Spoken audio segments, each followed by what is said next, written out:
27 नवंबर और 28 नवंबर का दिन कुंभ राशि के लोगों के लिए कैसा होने वाला है।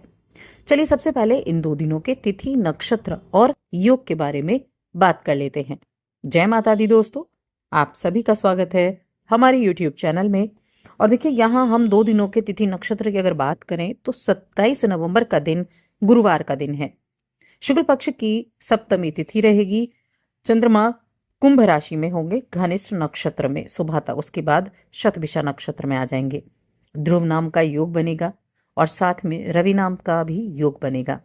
28 नवंबर शुक्रवार का दिन है। शुक्ल पक्ष की अष्टमी तिथि और चंद्रमा कुंभ राशि में। कुंभ राशि में चंद्रमा राहु के साथ युति कर रहे हैं तो ग्रहण योग भी बना हुआ है। शतभिषा नक्षत्र और पूर्व भाद्रपद नक्षत्र में रहेंगे और हर्षण नाम का योग बनेगा, साथ में रवि नाम का योग भी बनने वाला है। तो ये हो गई हमारे इन दो दिनों की ग्रहों की स्थिति। अब इन्हीं के आधार पर बात करेंगे ये दो दिन क्या कुछ खास आपके लिए लेकर आए हैं। आगे बढ़ने से पहले छोटा सा निवेदन, चैनल पर पहली बार आए हैं, अभी तक चैनल को सब्सक्राइब नहीं किया है तो जरूर कर लें।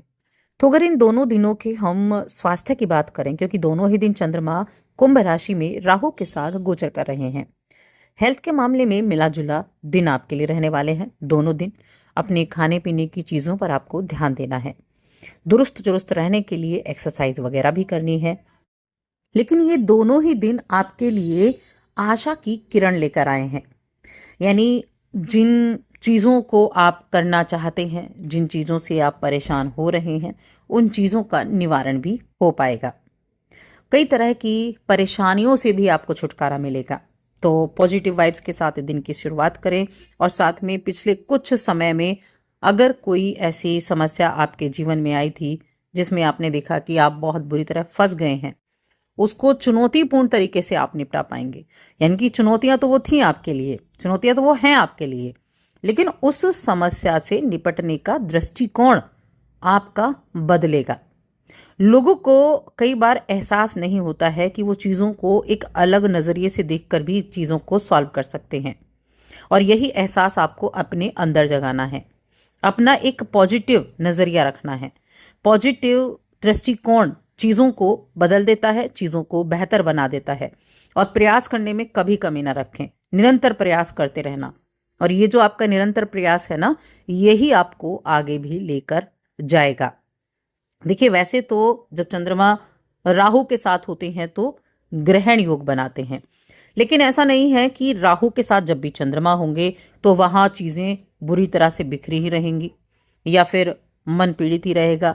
यहां हम एक अलग तरीके से भी सोच सकते हैं कि देखिए चंद्रमा मन है और राहु विस्तार करने वाला है।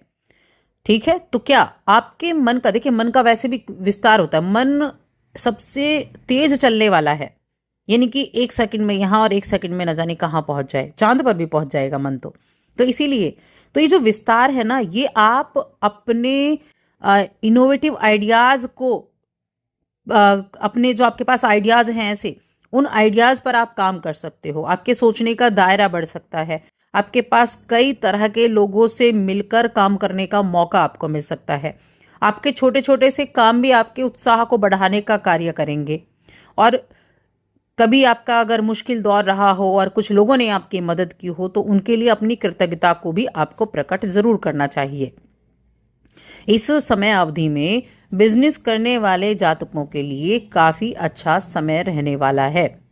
छठे भाव के स्वामी चंद्रमा हैं जो आपकी राशि में आए हैं, और राहु जो आपकी राशि में ऑलरेडी बैठे हुए हैं और इसी राशि के स्वामी भी हैं, सप्तम पर दृष्टि डाल रहे हैं।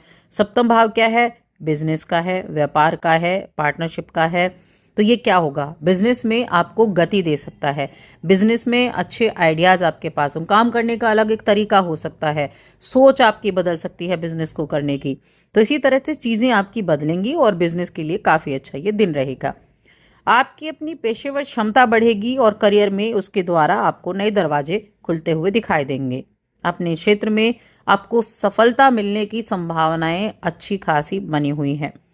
अपनी सभी क्षमताओं को निखार कर औरों से बेहतर बनने की बस कोशिश आपको करनी है। और राहु जब बैठा हो ना राशि में, तो समझ लीजिए वो व्यक्ति यही चाहता है कि मैं औरों से बेहतर हूं, मेरे पास औरों से बेहतर दिमाग है, मेरे पास औरों से बेहतर काम करने की कला है, एनर्जी है। क्योंकि राहु सब कुछ है।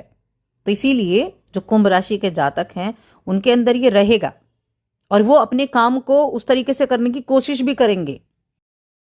ठीक है, तो ये चीजें आपको बेहतर भी बना सकती हैं, ये चीजें आपको गलत दिशा में भी ले जा सकती हैं, क्योंकि डाइवर्ट भी करेगा। तो राहु और जो ये चंद्रमा का 2 दिनों में गोचर है ना, ये मन में बहुत ज्यादा आपके विचार तो रहेंगे, लेकिन आपको सही चीज पर काम करना है।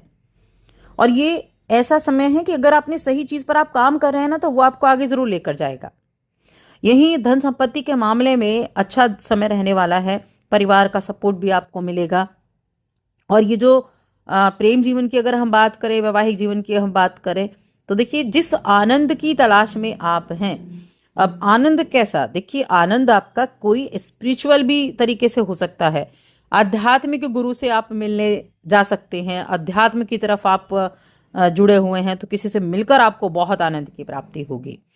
और किसी रिश्तेदार से भी मिलने का योग बना हुआ है। अब देखिए कोई रिलेटिव आपके घर भी आ सकता है, जिससे जो योजनाएं आप बनाकर चलेंगे, हो सकता है उन योजनाओं पर आप उतनी तरह से अमल ना कर पाए। लेकिन हाँ, वैवाहिक जीवन और प्रेम जीवन दोनों के मामले में ठीक ठाक समय रहने वाला है। कुछ कामकाज में परेशानियां जो चल रही थी, काम धीरे चल रहा था, तो अभी इन 2 दिनों में आपको उन चीजों से थोड़ा सा लाभ उठाने का मौका मिलेगा। आप किस तरह से उनसे लाभ उठा सकते हैं उस पर विचार कर पाएंगे। आप अपने काम से क्या चाहते हैं ये आपको समझ आएगा।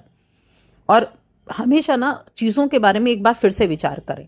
अगर आपको लग रहा है ना कि समझ नहीं आ रहा है कि क्या चीज़ें हैं, तो एक बार फिर से विचार करें और तब देखें चीज़ें आपके सामने खुलकर व्यक्त हो पाएंगी।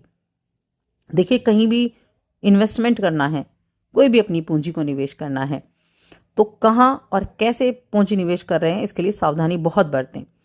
बहुत आपका जो ध्यान है ना, जल्दी लाभ कमाने वाले व्यवसाय की तरफ हो जाता है या जल्दी लाभ कमाने वाली चीज़ों की तरफ हो जाता है।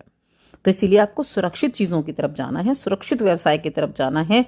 ऐसी चीज़ों की तरफ आप आकर्षित तो हो जाएंगे, लेकिन उनमें आपके लॉस होने की संभावनाएं ज़्यादा बन जाएंगी। तो वक्त के लिए वक्त के साथ निर्णय लेना बेहतर है, सावधानी से निर्णय लेना बेहतर है, ताकि आगे चलकर आपके लिए वो फलदायक साबित हो सके।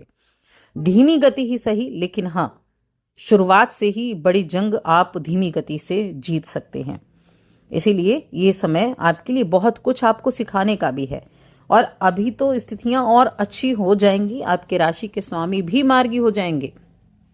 और साथ में राहु तो अपने ही नक्षत्र में अब बैठे हुए हैं, तो खुलकर सोचने का, खुलकर करने का मौका देंगे और डाइवर्ट भी करेंगे। तो थोड़ा ध्यान रखें। उपाय क्या करने हैं, उपाय की अगर बात की जाए तो देखिए उपाय के तौर पर मैं कहूंगी भगवान शिव की आराधना करना दोनों ही दिनों में बहुत बेहतर रहेगा। राहु को शांत करना और मन को शांत रखना दोनों ही दिनों में बेहतर रहेगा। तो बस आज की इस वीडियो में इतना।